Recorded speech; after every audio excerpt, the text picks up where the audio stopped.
searching for the tastiest no-meat dinner? Or an easier way to eat vegan? Or just cheap eats that actually taste as good as, if not better, than restaurant food? Well, you're in the right place. This coconut sweet potato curry ticks all those boxes. And I'm also going to share my favorite inexpensive protein and the secret to making it taste incredible. Welcome to Claire Tansey's Kitchen. I release new recipe videos every Friday, and you do not want to miss a single one, so make sure you're subscribed and hit that bell. This coconut sweet potato curry is one of the most popular recipes from my second book, and I just love that I can make it with ingredients I already have in my kitchen, because I do not have time to go grocery shopping on those busy nights when my family is running from school to football practice. So let's dive in.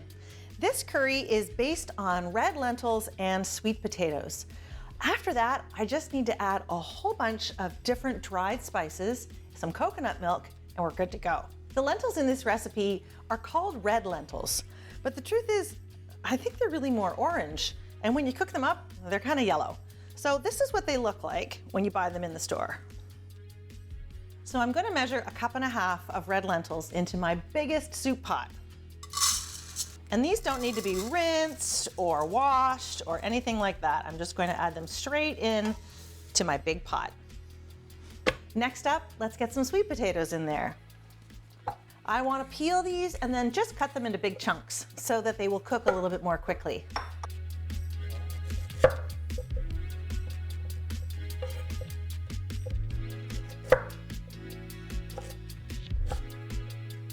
Once the sweet potatoes and the lentils are in the pot, I'm going to add 5 cups of water. Now, of course, you could use vegetable broth or chicken broth, but this is a back pocket dinner. It's coming together from what I've got on hand, and guess what? I've always got tap water on hand. Next up, a whole bunch of spices. So I'm going to start with plain old regular curry powder.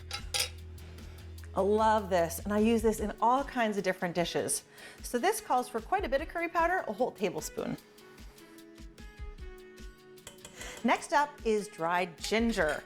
This is going to bring a beautiful brightness and almost a kind of tanginess to this dish. I'm going to add 2 whole teaspoons of ground ginger.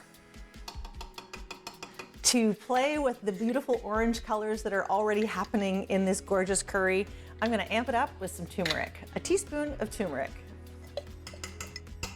Next up, ground cumin.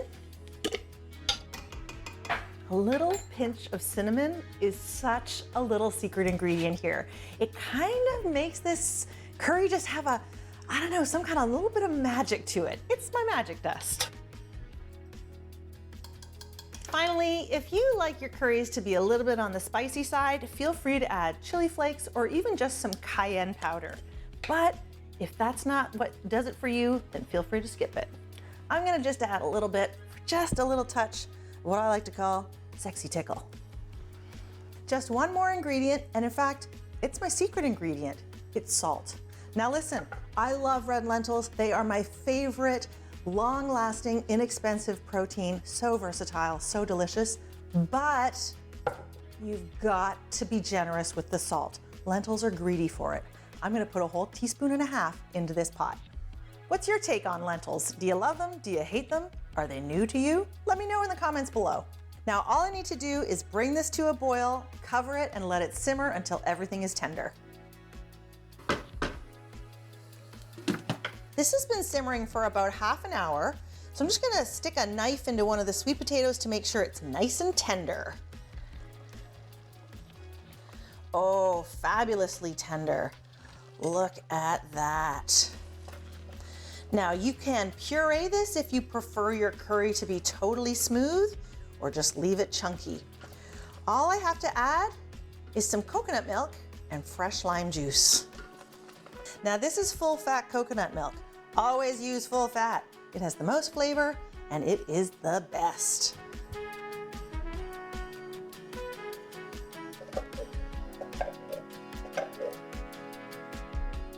Now just a little bit of freshly squeezed lime juice. The lime juice is super important because there's a lot of richness here, a lot of creaminess, and so the lime juice brings the brightness and the freshness that brings the entire dish into perfect balance. I like to serve this curry with steamed rice or just on its own. It's so rich and satisfying. Look at all of that. Creamy, tons of vegetable, tons of protein and fiber. Oh my gosh, I am so excited to dig into this.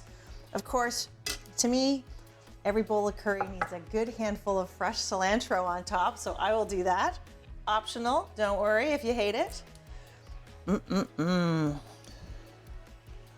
So there you have it, a true back pocket dinner, a delicious, healthy, satisfying meal that is made from ingredients you have on hand or that last a long, long time in your fridge and pantry. Now, if you'd like some more back pocket dinners, click on the link in the description below to download a free collection of some of my favorite all-time back pocket dinners. The full recipe of this delicious dish is right down there too. Check out these other great back pocket dinner recipes. You know, life is complicated. Cooking shouldn't be. Happy cooking!